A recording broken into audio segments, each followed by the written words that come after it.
Vikings talk. It's Purple Daily on Score North and ScoreNorth.com. December football, boys. It's the fourth quarter of the NFL season. The Vikings are still the 6th seed in the conference with 3 very important games. I feel like the wind has been taken out of Vikings fans' sails a little bit here with the last 2 weeks. The weird 3-0 win over the Raiders, where everyone just kind of left feeling like, I don't know about that. And then the Bengals debacle. So can they get fans feeling good again after this Lions game is the biggest question. Like, the last 2 games have been weird. The Raiders win was just weird, like 3 rip. And then the Bengals loss is 1,000% disappointing. But I guess here's my question. Like, that has been this season. So, like, what did you expect? I think we all thought when they put together the post-Cousin win streak that they were just going to take off. But really, if you look at the ebbs and flows, right? Like, this isn't, given where they were at 1-4, 1, it's not terrible, and 2, it's not surprising. It's been a weird year. Like a year ago was this blessed 13-win season, right? We all talked about not really sustainable. You probably shouldn't win 13 games. So I guess my question for fans is, like, at what point in time did you think that what's just been a really roller coaster of a season was going to get right, especially without your quarterback? Well, there's a Venn diagram here somewhere of, I think, fans that expected the Vikings to go undefeated and score 30 points a game with backup quarterbacks, and then fans who want Kevin O'Connell on a hot seat because they didn't go 30 points per game with backup quarterbacks. Like, that's like an eclipse of a Venn diagram. I would say it's 2 things we always get trapped in, as whether it's sports fans or analysts or whatever it is. It's assumptions, and then also if, ands, and buts. Those are 2 things we love to always talk. Well, if Cousins didn't get hurt, this would be different. If he had a defense, it wouldn't be different. If they didn't blow it in Denver, this would be different. And then the assumption of, after they posted the win streak that Judge talked about after Kirk, it was, they got the easiest part of their schedule. This will be smooth sailing. You don't go undefeated. Like, you will lose some games that you think you look ahead of your schedule. That is not a guaranteed win. So I think it's just a little bit of that, and it is the nature of this wonky Viking season. Yeah, and also, like, I think what's hard to grapple with now is, even if they go 3-0 or 2-1 and they get to the playoffs, they can still win the division, which is crazy. It's hard not to look over at the 49ers and the Ravens and the Dolphins when they're healthy, and like these other teams that are just very clearly a class or 2 above where the Vikings are at. Like, it would take some sort of miracle to be rolling into 2 or 3 road destinations on your playoff journey and knock off a team like San Francisco. So part of me, and we're going to do a mock at the end of this episode, part of me is already like looking toward to when's the Senior Bowl, when do all these big mock drafts come out, and I'm looking ahead. So I've got 1 foot in each bucket. Really interested to see how they finish out this season. Also really interested to see what the next 6 months look like. We're going to get to a state of the offense conversation here, boys, presented in part by our friends over at Summit Orthopedics. So if you're on the injured list this week, you're dealing with a back, you're questionable maybe to make it into work or make it to your game, whatever it is. Summit Orthopedics is here to help you. No referrals are needed. Same-day appointments are available. If you're really hurting, they also offer walk-in orthopedic urgent care 7 days a week from 8 a.m. until 8 p.m., 25 locations in the Twin Cities and Greater Minnesota. Learn more at summitortho.com. That's summitortho.com. Also, our friends at Zero Res are offering you a chance to have a clean home for a reasonable price. So you got holiday gatherings coming up here. Wouldn't it be great to just get that Zen feeling over the next couple weeks? Maybe it's January that you schedule something after the holidays and you have a deep cleaned house. Well, Zero Res has a 4.9 out of 5-star rating on Google with 17,000 reviews. If you call Zero Res today or go to the website, you can get 3 rooms Zero Resified starting at just $129 when you ask for the Score North special. So ask them specifically for the Score North special at 952-0-RES or ZeroResMinnesota.com. Spell it forward or backwards, it spells the same, Zero Res. Offense categories. Where do they rank in some key categories here? Yards per play, 10th. So there's still a top 10 yardage in terms of yards per play offense, even after 6 weeks of backup quarterbacks. Points per game, 21st. So 21st in scoring offense. Not good. Expected points added, so sort of an analytical measurement, 14th. And then DVOA, another analytical measurement, 21st. So just kind of in that 10th to 21st range with some of these categories. Just your overall thoughts on like this team, even with the defensive letdowns here at the ends of these games, like this team has gone from being offense first, defense hang on, to being defense first, offense. Can you give us anything? I feel like. Yeah. And it's certainly weighed down by offensively the fact that Kirk Cousins has now been out since what was that, 9 against the Packers? Mm-hmm. So, and you've started 3 quarterbacks behind him. 3 quarterbacks. You're on your 4th. It's a franchise record. Like this is as Vikings as you can possibly get. And the fact that Kirk got hurt is no one's fault. So that's not like a self-inflicted wound. Guys get hurt. We've seen a ton of quarterbacks go down. Now, where I will say there's some questionable decisions is this. The run game.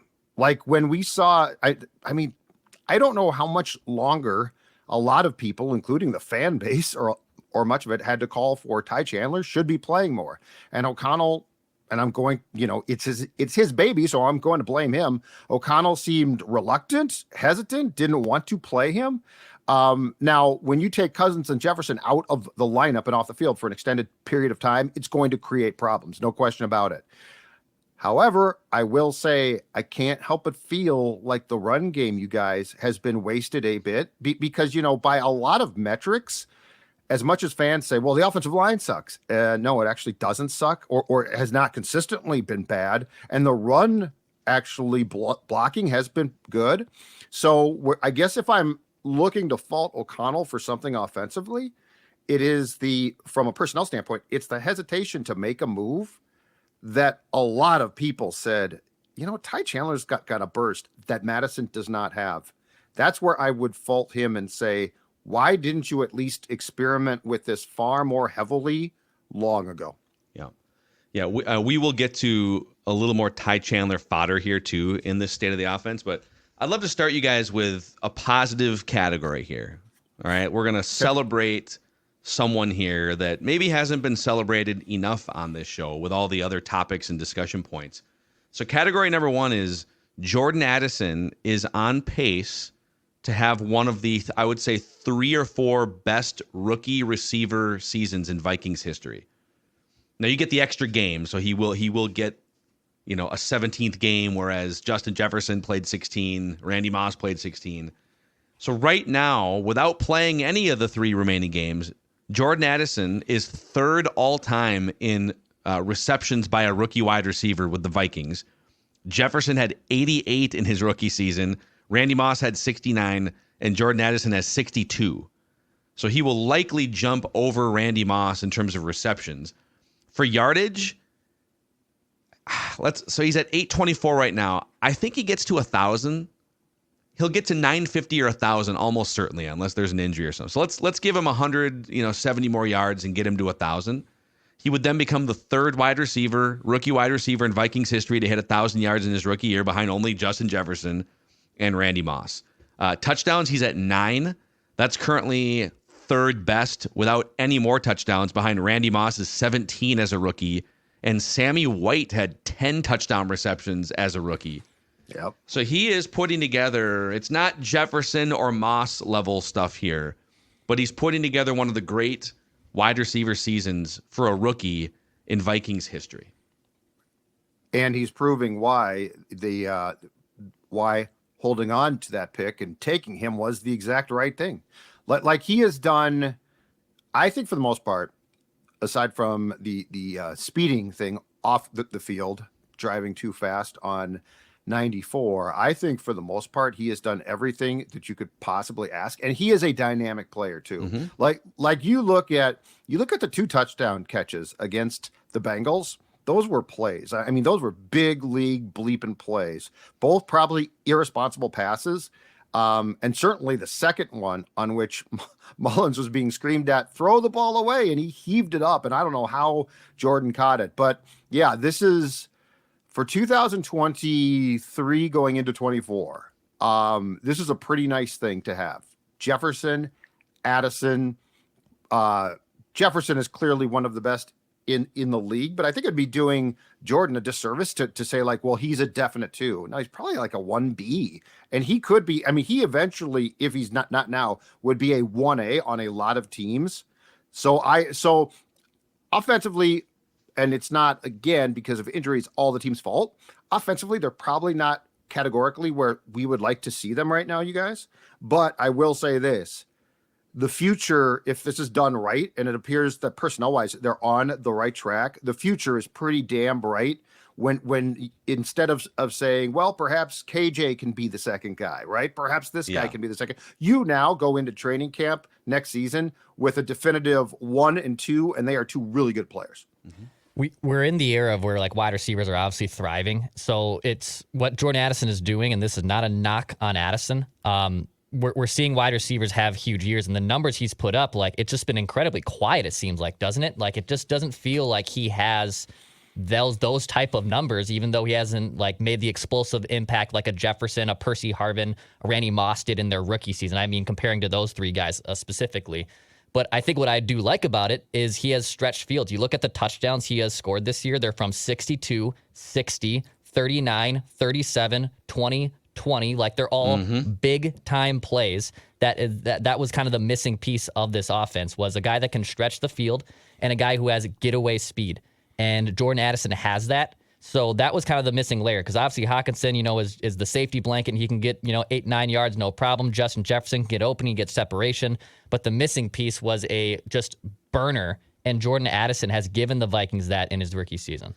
Yeah, I mean, Adam Thielen was still technically the number 2 targeted receiver last year. His long catch for the season was 36 yards. Yep.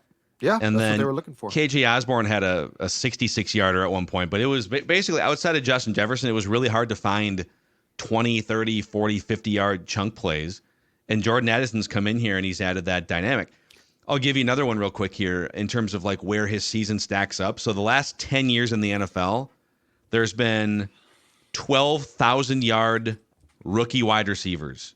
That includes Puka Nacua with the Rams, who is already at 1,100 yards on the season. 87 catches, 1,100 yards in that offense.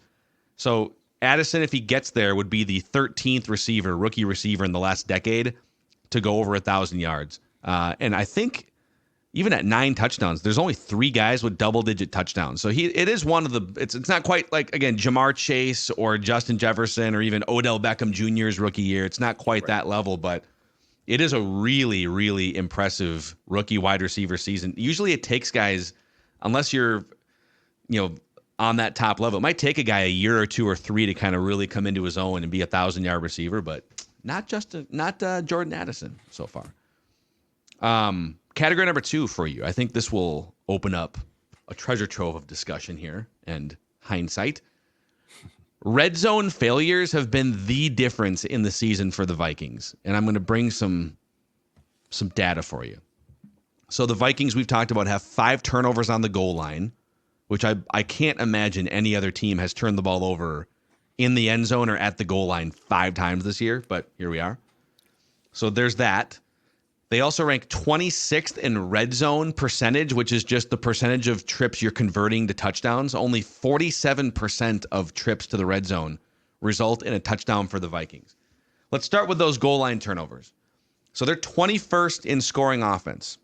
If you were to take those 5 goal line turnovers, the Jefferson outstretched at the pylon in the Eagles game, you had a Kirk Cousins interception I think it was in that same game, had an interception on the goal line. No, that was here. Tampa Bay, right? Yep. KJ Osborne. Yep. Then you have obviously like Nick Mullins throwing an interception right at the end zone. So there's been 5 of those. And if you take those 5 goal line turnovers, turn 3 of them into touchdowns, let's say, not even like 5 touchdowns. Let's give 3 touchdowns and 2 field goals. So that's an extra 27 points. If you tack on those 27 points, especially in those situations, some of those were really close games, I think it's probably 3 additional wins minimum. So they'd be 10-4 instead of 7-7. And those 27 points would take them from 21st in scoring average to 12th in scoring average, with backup quarterbacks playing half the season for them.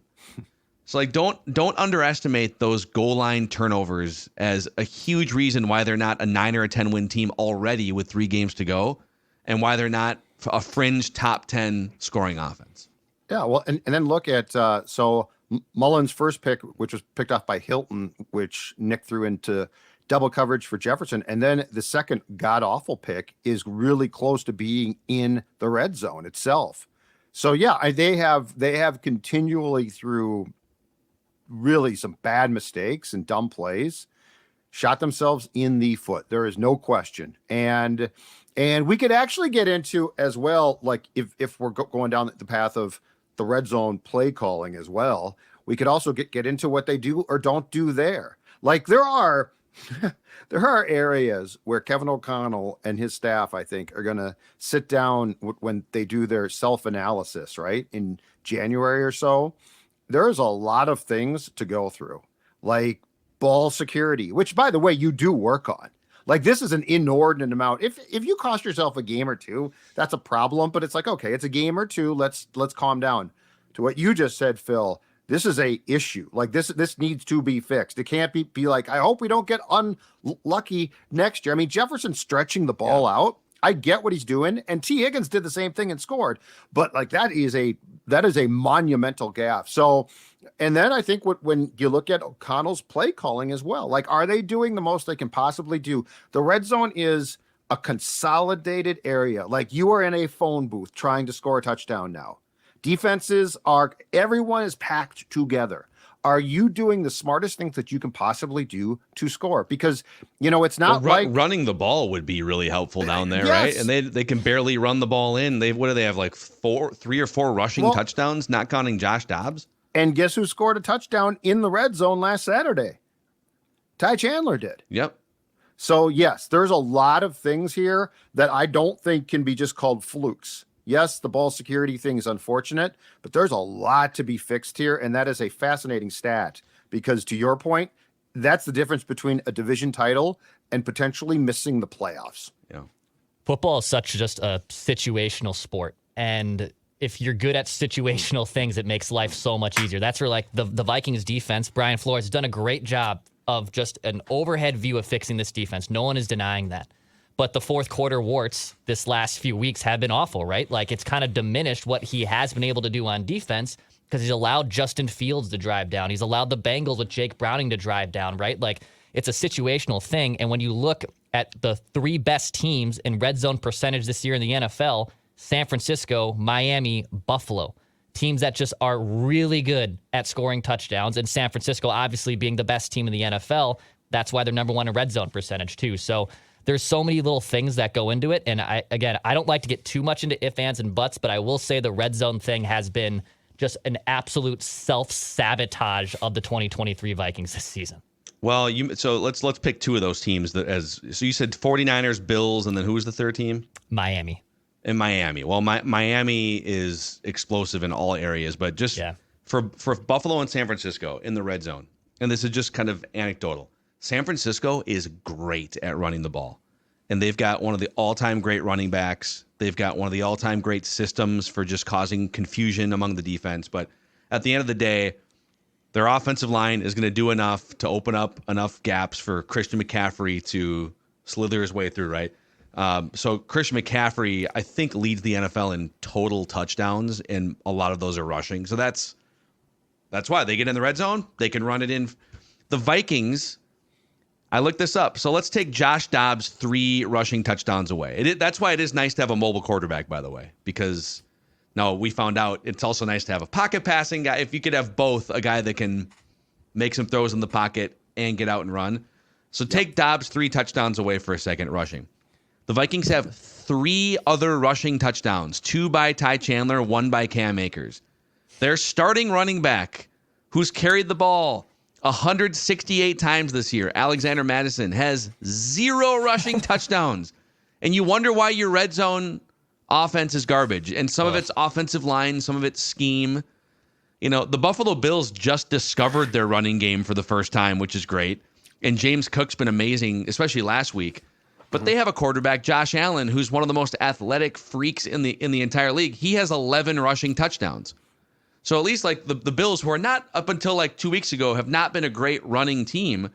Once they get inside the 20, they've got a quarterback that can either find someone with his arm or 11 different times can just run a ball in from like the 8-yard line and dive into the end zone. So the Vikings have not had either one of those two things in the red zone.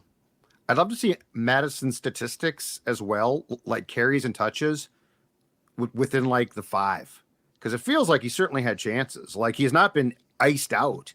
But yeah, that's a huge thing. That's a huge thing. And, quite frankly, and yeah, it would have been a tough catch, but you're paid to make it. The Hawkinson play against the Chargers. That's a tough catch, but you also are now one of the highest winner, right? Yeah, exactly. So like that's the type of thing. And the Dobbs one that comes to mind of a possession the Vikings get a field goal on or don't score in the red zone is the Dobbs Saints touchdown, where he spun away and made that great run and scored. That's the type of thing. I don't know you score that touchdown if he does not make that play, because he was about to be sacked in that case, and he's just fast enough and elusive enough to get away from it. Alexander Mattison in the red zone this season has 22 rushing attempts. He has 21 rushing yards. There you go. 22 rushing attempts. Yeah, so some of it's offensive line, right? For sure. Wow, dude. By the way, That's Declan, so bad. great job looking that up. Nice job, Great. dude. Fantastic work. Look at that. That's really interesting. So Dex, you also looked up. Dex is on fire looking stuff up here. 49ers, Dolphins, Bills as the top red zone teams. You know what? Those are teams that are hard because of the reasons we just said. The 49ers, different level with everything. McCaffrey, that ain't Alex Madison back there. Debo. And then you got the Dolphins are the fastest team in the NFL. And the Bills, Josh Allen's he's got 11 rushing touchdowns. The Vikings don't have a Josh Allen, okay? Yep. Let's go to the fourth team here. The Chargers and the Lions, by the way, are right there in fifth place. But the Chargers and the Lions are the fourth and fifth best red zone percentage teams.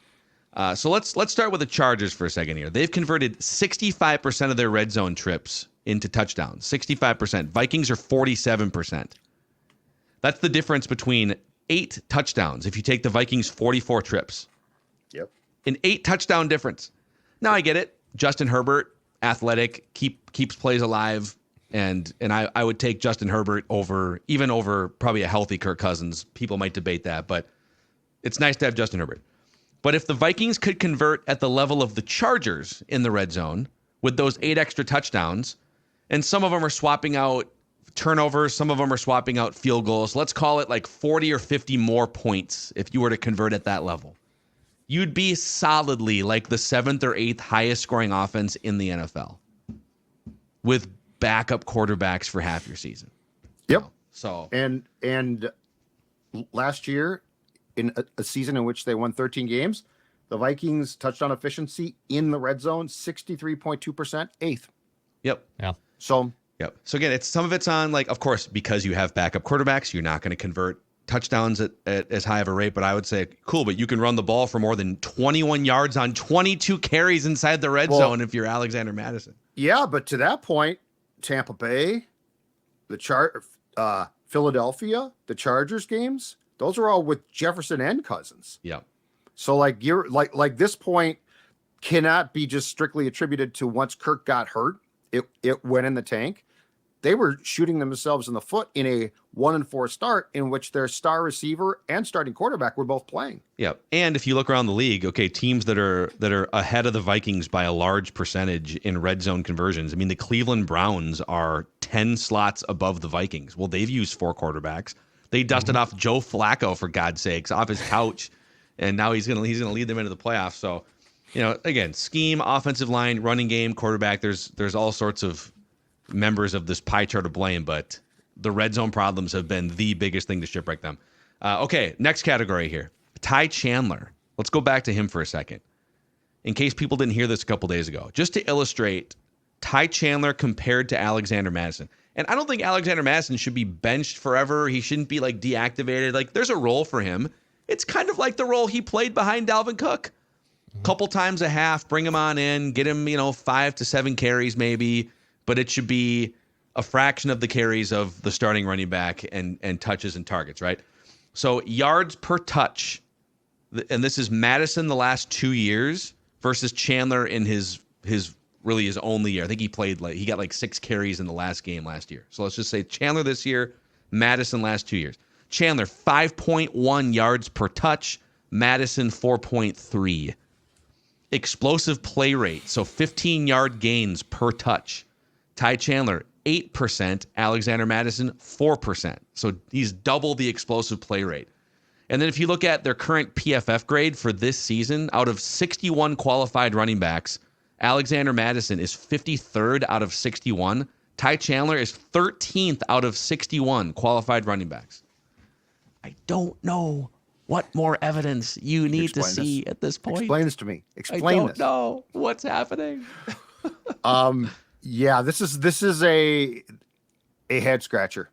This is one of the biggest head scratchers of, I don't know what's going through O'Connell's mind in his 2 years here. Yeah. Like they're okay, like a year ago, why didn't you fire Donatel? Well, he could have said, well, who am I going to replace him with at this point in time, right? Like you can rationalize, even if the original decision's terrible, you can rationalize things away. This one I can't. This one I don't know. And the only pieces of the puzzle on this Reckless Speculation Thursday that I can put together is this. Goes back to training camp and the preseason. We basically, and by the we, I mean the royal we, the Vikings fan base has been on the Chandler bandwagon since the first preseason game in Seattle when he was really damn good. And like you could see, and you know what? Phil and I, Dex, we saw him in practices and, he looked fine. He looked okay, but it wasn't, but he played in that game. Lights come on. This dude has a blast step. And what happens?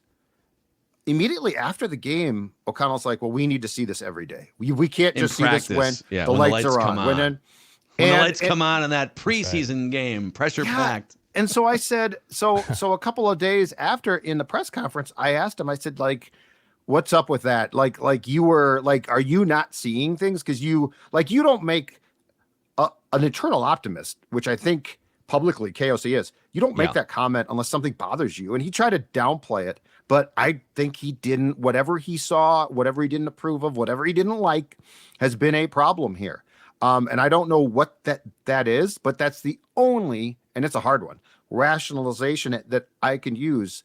But to your Madison point, Phil, okay? And I've agreed with you, and I think this is right. Okay, he could still be a third down back.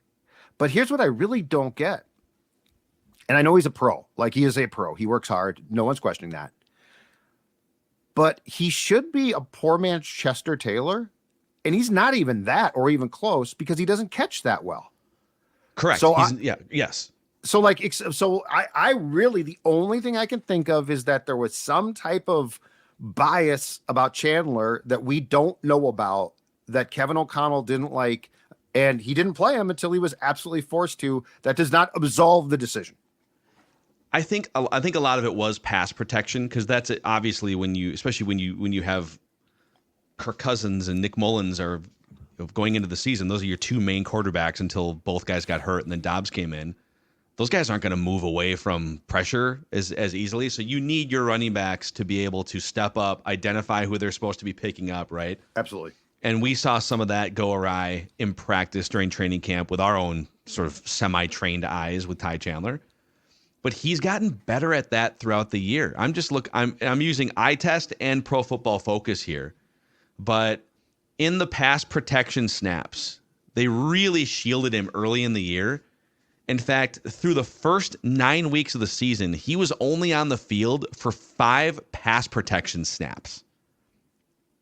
5 in the first 9 weeks. So they shielded him from that. Now, out of necessity, needing an explosive weapon and Alexander Madison's injuries, he's been out there now for 26 pass protection snaps where he's had to actually pick up somebody. And his grades over the last 5 weeks are 79 in week 10 out of 100 on PFF. This is just pass protection. Then he allowed 2 pressures and 2 quarterback hits the next week against Denver for a 27 grade. Then against Chicago, it was back up to 78, no pressures. Then against the Raiders, it was 50, so he allowed one pressure in 6 of those attempts.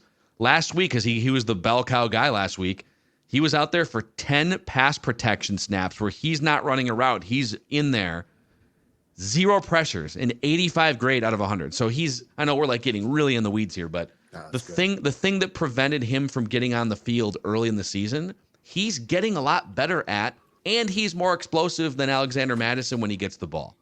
So there are no more reasons at this point that he shouldn't just be the starting and lead running back. But it's also on you as a coach to like make up for that to a certain point. If you don't want to use Ty Chandler on third down, I totally get it. Okay. Like Adrian Peterson was not used at times because he could, but here's what I don't get is like, it's your job to say, because you don't got to watch a lot of film to say, okay, 32's got a step that 2 does not, right?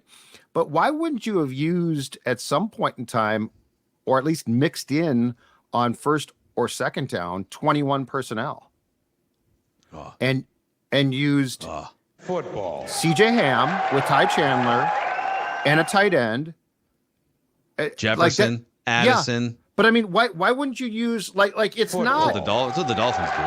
Well, and look, if you don't think Ham can play, which they clearly do think he can play, like I just again I can't get my head around this because 21 personnel seems like the answer on first or second down to have CJ Ham play the go back Tony Richardson role.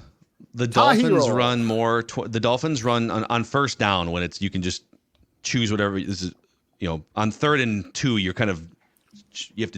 dictated by down and distance. On, excuse me, on first down, the Dolphins run 21 personnel 55% of the time. The Niners run at 47% with kind of a hybrid, like use check is 21 is 2 backs, a tight end, and then 2 receivers. The Vikings, in terms of putting 2 backs on the field, only 10% of the time on first down do they put 2 backs. And it's usually CJ Ham plus either Madison or I'm assuming Chandler. So interesting. We just got way in the weeds there. One more thing, and then we'll get to a random Viking. For the last category, I do want to shout out Ed Ingram. He has not been perfect, and he is by no means like one of the best guards in the NFL. But he is notably better in pass protection compared to last year. So, and it's funny because he still has the 3rd most pressures allowed of any guard. Part of it's because he's durable and doesn't miss games too, so he is going to be out there for more opportunities. But last year he allowed 63 pressures for the season. This year only 36. On a per game basis, he's gone from 4 pressures allowed per game to 2.5. So your quarterbacks thank you, Ed Ingram, for getting better in pass protection. Yeah. Dalton Reisner, by the way, out of 85 qualified guards, just overall PFF grade is 58th out of 85, and he's 70th in run blocking. And he's a free agent too, so they might be going back to the guard drawing board a little bit for that left guard spot going into 2024, but we'll see. Yeah, and if I'm not mistaken, I think a couple of weeks ago, I saw that Ezra Cleveland was going to fill in at tackle for the Jags. So that's definitely what he wanted. Yep, and he'll be a free agent, and maybe he'll kind of pitch being I think at this point in your career, you're probably a guard if you're Ezra Cleveland, because it's been since college since he played tackle, but probably not coming back to the Vikings. Big payday if you can play tackle, though. Oh, he would love it. I'm just saying, if you're a team, are you going to go out and say, this guy who was okay at guard, we're going to move him out to tackle for the first time? There's some dumb teams out there. You never do know. He'll try and say he was miscast as a guard and is actually a better tackle. Yeah, and maybe that's what I would say if I was trying to get 10% of his. You were his agent. If I was trying to get 10% of the rake on that contract, I'd be like, you don't understand. Hey, before we get to a random Viking of the week here, our friends at Prize Picks are bringing your gifts early this year with the 12 days of Picksmas. The 12 days of Picksmas starting in December, or I should say it started in December. And there's a new promotion every day. So like Phoenix Suns' Kevin Durant only needs 1 point on Christmas Day, for example, to make you a winner when placing an NBA entry. So you can get in. You just need now. Kevin Durant has gotten hurt before in games, so you want to make sure that he gets a bucket before he gets hurt. But With Prize Picks, you can win up to 25 times your money this football season specifically. Select 2 or more players, pick more or less on their projected stats, and place your entry. You can even do mix and matches with basketball and football. You could do like LeBron James and Travis Kelce with a combo of 10.5 3-pointers made and receptions. There's all sorts of fun things you can do with that Prize Picks app. Go to prizepicks.com/purpledaily and use the code purpledaily for a first deposit match up to $100. prizepicks.com/purpledaily with the code purpledaily for a first deposit match up to $100. Also, it's weight loss season, and Livia is at the top of our list for places to help you hit your goal, Judd. New year means a new you, right? Well, that sports dad a couple of years ago, now down 40 pounds. And guess what? Thanks to my friends at Livia Weight Control Centers who helped me drop that weight. You can join the team as well and lose that weight. You can shed those unwanted pounds, fit into all of those clothes that might not fit now.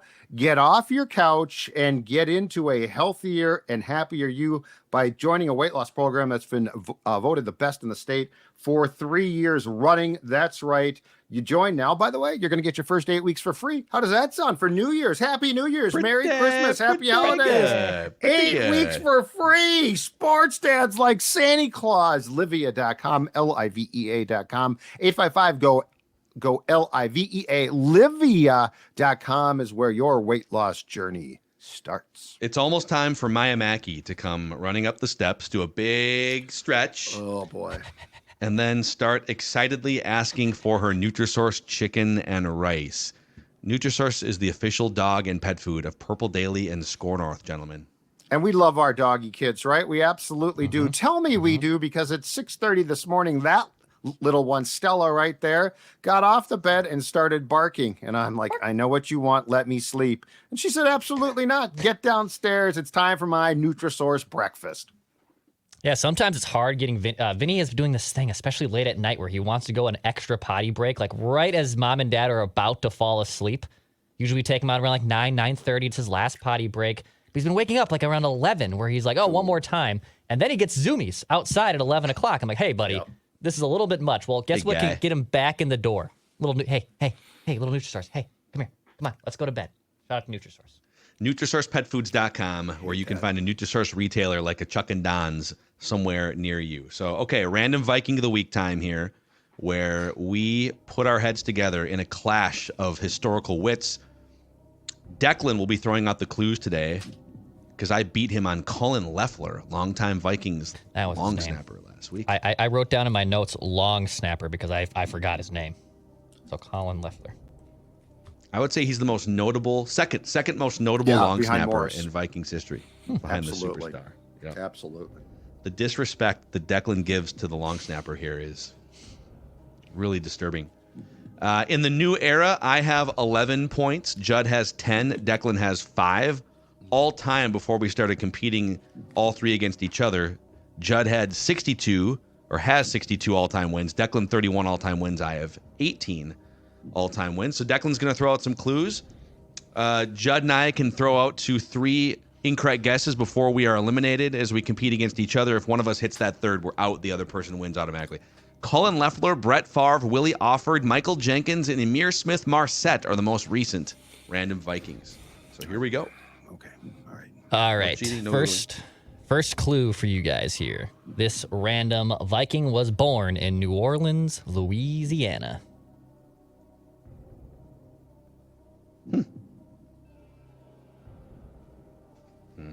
Went to East Ascension High School in Louisiana, if you guys are familiar with Oh, great school. New Orleans prep Yep. athletics. High ratings. This random Viking of the week was a 10th round draft pick. All right, And I'll we're give going you a old little bit school. of an era. It happened in the 90s. Early 90s. I'm going to control F here. Okay, we've used that person. Yeah, I got to do the same. We've got like 120 all-time Random Yeah, I Vikings. gotta We do forget Random which Vikings. ones we've used. Random Vikings. This random Viking played in 154 NFL games in his career.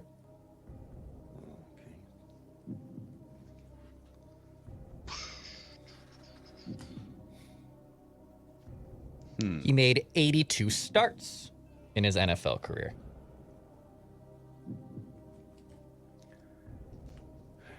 You did not say he was drafted by the Vikings in the 10th round, correct? I did not say that. He hasn't said that yet. He hasn't quite gone that far yet. Okay. This random Viking of the week has 1 fumble recovery in his NFL career.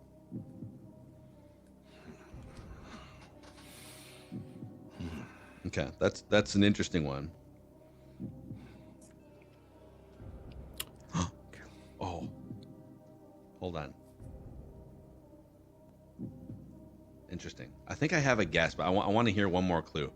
I just Control F'd something interesting. We haven't done this person. I'll add them to the list. Double check this here. This random Viking of the week played in 7 playoff games.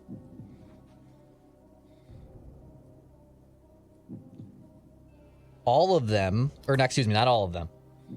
5 of them at the Metrodome, both as a member of the Vikings and as an opponent. Played a lot of playoff games at the Dome.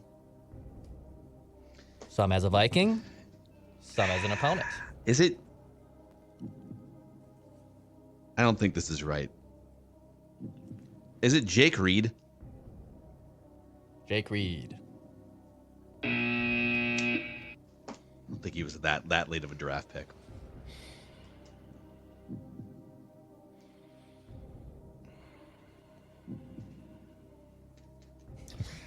$82 starts in 154 games. All right. Yeah, and the 1 fumble recovery thing is interesting too, because it's like.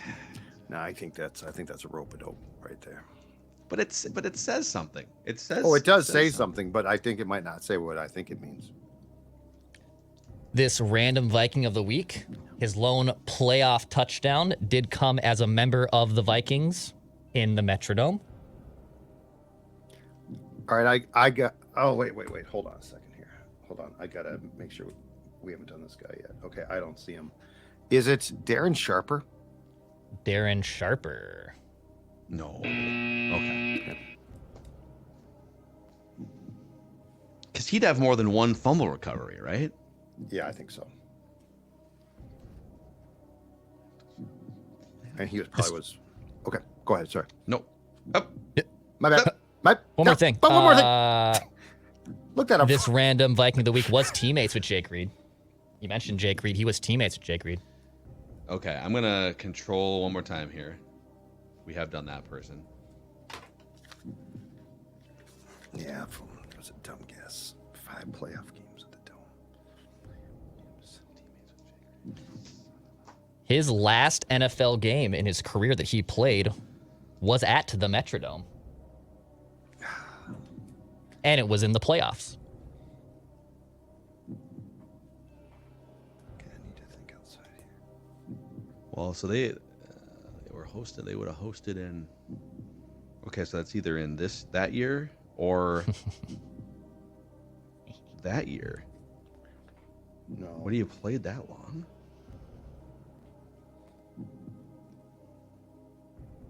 This random Viking of the week played. You played for this. I know you played for. Played in 45 games with the Vikings. I mentioned 154 total. 45 of those games, regular season, by the way, are with the Vikings. Okay.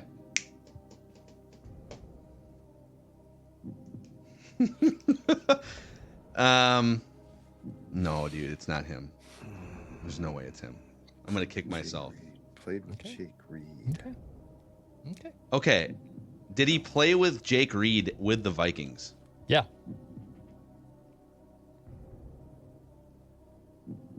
Did he play with Jake Reed somewhere else too? I'm double checking that right now.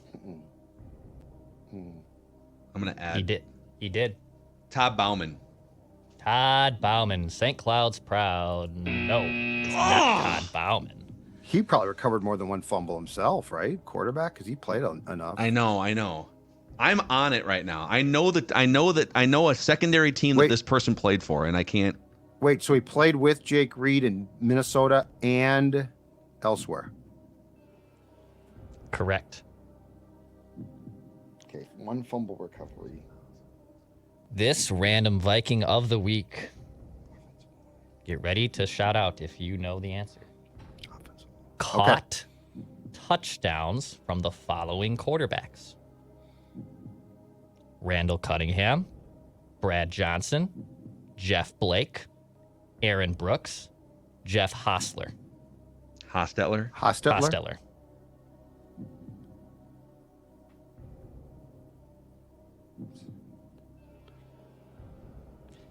His lone playoff touchdown was caught from Randall Cunningham in the divisional round of the 98 season.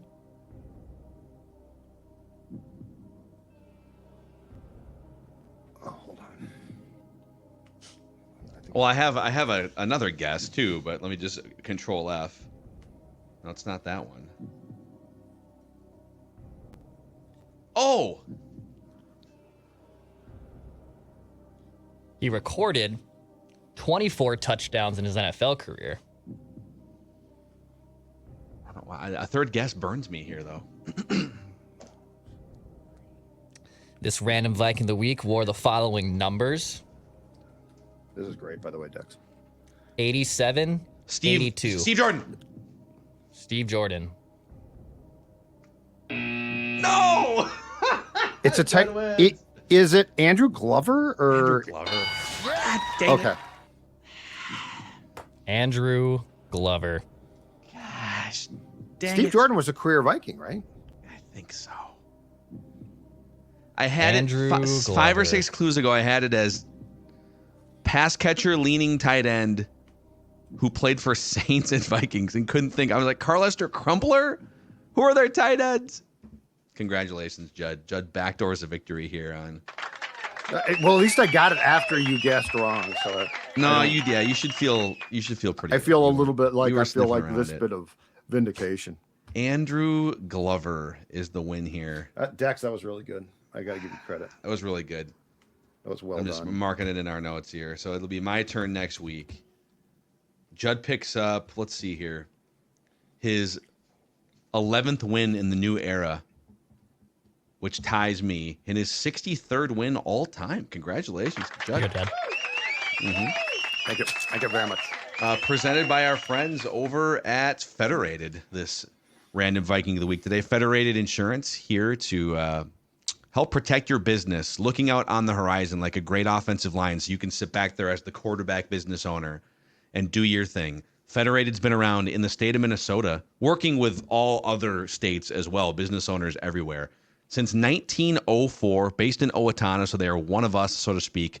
If you are looking to elevate your business through risk management, Federated is here to help you with that guiding hand. Federatedinsurance.com, where it's our business to protect yours. All right, we'll save. I have a couple mocks for you guys. We can maybe mix them in during Feedback Friday tomorrow. But yeah, that's a wrap on Purple Daily here. State of the offense. Purple Daily presented by Quick Trip, where we just want the Vikings to win a Super Bowl before we die. See you.